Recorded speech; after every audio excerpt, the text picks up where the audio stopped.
Hi, welcome to Yellow Slate, your very own school search engine that helps you find the best schools for your kid based on various filters and parameters. Today we have with us Miss Pragya, who is working as an educator at Vishwa Vidyapeeth Takshashila Branch, which is located in Bengaluru. To get to know more details about the school, let's have a conversation with her. Hi, ma'am. Namaste, sir. So, ma'am, to begin with, can you talk about your typical day at Takshashila Branch? Yes, around 7:45 is when we all log in. From there, we generally all the students go to their class, and along with their class teachers, they go to the dining area where everybody sits around and enjoys the warm breakfast served there. After that, we go down to the assembly. We have assembly there, which is again yet another opportunity for students to host the assembly. They present their thoughts through student talk. After that, yes, general classroom teaching starts. But as you know, we totally believe in holistic development. So our academic day is not a typical academic day where you have your set maths, English, science subjects. It is a balanced mix of co-curricular activities. So we make sure there is art class, which could be a pottery making, a clay or drawing class. Then they have something in sports, which is taekwondo or swimming or skating, because these are all the activities that we give an opportunity to our students to explore these avenues. Got it, ma'am. So, when you're mentioning that your school is famous for holistic development, can you be a little Yes. specific? What exactly do you mean in the school context? Okay, let's start from the beginning. What do we mean by holistic development? Holistic development is nothing but complete nurturing of a child. It is intellectual, emotional, physical, spiritual. So, we are preparing children not only for exams, we are preparing them for life. And when we focus on the overall development of the child, as we do in Vishwa Vidyapeeth, if I give an example, of course, academics are very important and we do stress on academics. But for spiritual learning, we have Bhagavad Gita classes. So students once a week, they chant Bhagavad Gita shlokas, they learn the meaning. And I guess without dispute, Gita is one of the best learning lessons of life. So in a way, we are preparing them for problems that they will face in future. And they will know that, they have to maintain balance. They will know the value of effort, of doing more than expecting returns. So these are some things that are contributing to their holistic development. Got it, ma'am. So, when you're talking about holistic development, is it as important as academics? I think in today's world, it is not whether we should have holistic development. The train has long left the station. A holistic development is the call of the hour. You cannot say that you are providing a well rounded development to a child till you are catering to all the aspects of development of a child. So I believe that if we want our children to be world ready, life ready, holistic development is a must. Got it, ma'am. So, how do you think schools actually balance between this academics and co-curricular activities? Actually, it's difficult. I agree that the academic pressure is and will always be there because people will come back and say syllabuses have to be completed. But I think the answer lies at the beginning of the academic year when we are planning the timetable. It is very, very imperative that you form a balanced timetable. These things are not extras to fill in the timetable that, art class is there or a PE class is there. They're going for taekwondo. It has to be well balanced. So in a day, you have to see that, of course, academic classes are happening. Along with, there is an art class, which could be anything. As I said, we have so many options these days. Like at Vishwa Vidyapeeth, we have pottery, we have clay modeling. So one of those classes are there. Then one of the sports, which is taekwondo, skating, or swimming. Of course, PE class. So a balanced timetable has to be made. Once that hurdle is crossed, I think holistic development becomes a part of the daily routine of a child. Got it. Ma'am, can you talk about with all the efforts that all educators has put in to actually incorporate this holistic development? So, what kind of positive changes that you have seen in students? I think being an educator, I can vouch for it. You can actually see the difference in the students. If I could give an example, we have this program called Prajatantram. Okay, so in Prajatantram, we pick up any social cause and we discuss it with children. It is not like we go in there. So whatever they have heard and something that may be troubling them, and then we present a program in a social place. It is not done in our school. So it could be a park, it could be a public place where they go and they present this program. And the audience is the general public. The kind of awareness that has come in our children. Because, it is one thing to just read about social equality or women empowerment. But when you research about it, because you're preparing a program for it, and they have, expressing it through some form of art, through dance or through song, it really hits them. Of course, so they become aware, they become aware about the relevance of the topic in the true sense. Also, the kind of confidence it builds. They are so confident they can step up anywhere and speak on any topic.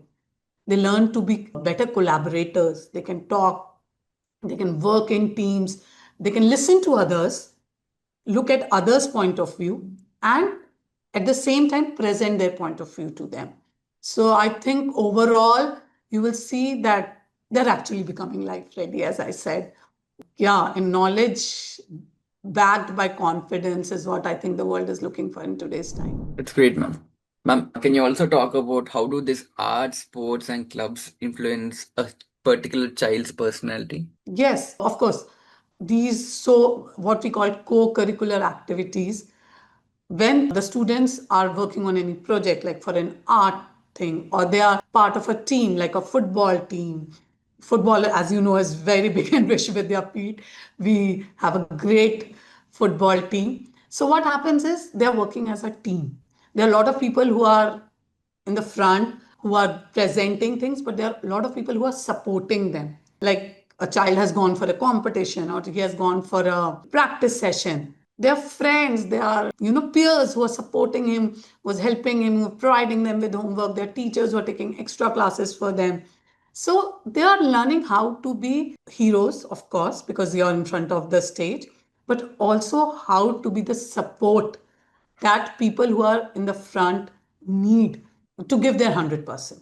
And these roles keep changing. So as you can understand that one child might have gone for football, the other day he might be in the class, and some other child might have gone for some, maybe a debate competition. So they're supporting each other, they're building each other up. So I think these clubs help them to learn that, helping each other, supporting each other is equally important as going out there and performing. Good. Ma'am, you're talking about sports, clubs, and all. So can you also be a little specific and explain how do you think teachers can actually wave life skills into their daily classroom activities? There is a very famous saying, tell me I'll forget, teach me I might remember, and make me do it, I'll remember for life. And that's exactly what we at VVP are doing in classrooms. So if I come there and the teacher talk time is more than the student talk time, the attention span is not that much for anybody. Even I would get bored in a classroom where I'm just listening. So when we get into this holistic thought process, that they are a part of the learning process as well as the teaching process. So what they are doing is they're making projects, they are coming and making presentations, they are also doing role play. So they have not only learned the chapter, they have acted for a science project. Instead of just telling them, okay, this is a flower, this is part of the flower, they're actually sitting in the garden and they're looking at the flowers and they're learning about parts of flowers. Obviously, it will be more effective. So now what we need to do is that add the experience into the learning process. So that's how I think we can bring it to the classrooms. Got it, ma'am. Ma'am, can you also talk about how does experiential learning contribute to a student's overall development beyond academics? I think to add on to what we were discussing right now, experience is what is the changing factor, what is the it factor, as we call it, in the overall development of a child. If you have just academic knowledge, it might be very good for your exams, for your results, but it is not preparing you for what is going to come tomorrow. For example, I give you an example. I know they are very young today. Tomorrow they go for an interview. I am telling from personal experiences that there are people that at your CV, they just want to know about you. So if you have experienced things, you can explain those things in a better way. You can present yourself in a more comprehensive manner. So I think when we go on trips, when we actually perform, like as we discussed earlier in Prajatantram, they're there, they're talking about socially relevant topic. So their knowledge is at next level rather than just studying about it in a notebook. Got it, ma'am. So how do you think schools can actually engage students in different activities? Because one might be okay with only one activity, and one might be very introvert to learn something new activities. Unless and until they experience, Correct. they might not like it. So how can Yes. educators come into this particular student? Actually, it's a very relevant question. And we have this problem even for competitions. How do you encourage everyone? Of course, there are a handful of extroverts, as you said, who are willing to try out everything. But then there is a section of the class which needs to be motivated, which needs to be encouraged. So that's where educator comes in. Also, there is this format that we follow in Vishwa Vidyapeeth. So till grade 5, we are giving them lot of options. So they have this taekwondo, skating, swimming, also as I said, clay modeling, pottery, drawing. So there's a plethora of things that are there. They go to all these classes. So by grade 5, they know what they like and what they don't like. And every child, there is something that is close to its heart. And he'll put that extra effort in that. It could be a sports, it could be art, it could be debate, anything, a oratory class, anything. So what we are doing is we are giving them a lot of options. The more options we give, the more the child understands himself better. So that is one of the ways which I think that schools can encourage. Also, the pressure of competition should be reduced. When I'm not scared of failure, I'm more willing to try. If you ask auditorium full of people that why are you unwilling to ask a question, they'll say that they are worried what people will say. Maybe it's not a smart enough question. The same thought process is here. The children are like, I might fail, I might not be good at it. But when from a very young age they're exposed to these things, it becomes a part of their life. They don't think, oh, I have to try something new. They're used to it. It's practice. Like accepting change is practice, trying new things is also practice. And when, say, they come to our school at the age of 6, for primary, I'm talking. So, yeah, it's part of their life. They know that they have to try out new things. Got it, ma'am. Ma'am, you are actually evaluating a student based on a particular activity that he or she is picking up. Was there any sports report card as such, or how exactly is the process here? For our sports activity, we have grading system. So for yoga, for these taekwondo, so the teachers, they are evaluating them on a daily basis. Every class when they go, so they are monitoring them, they are seeing what are the areas of improvement. They are giving them feedback also that, these are the areas. And in the report card, yes, we do mention the grades, which also is a very good way of communicating with the parents, because the parents also come to know, okay, there are parents who have come to us and told us, we had no idea our child is such a good speaker. I mean, we are as surprised because they never realized that that was a gift that the child had. Similarly, for other events, like there are people, we have a very strong yoga program and our children have gone up to nationals in yoga. So how does that happen? So from grade 1, these teachers are monitoring the students, giving them feedback. So there are children who have a natural flair for these activities. So obviously we nurture them, we tell them how they can be better.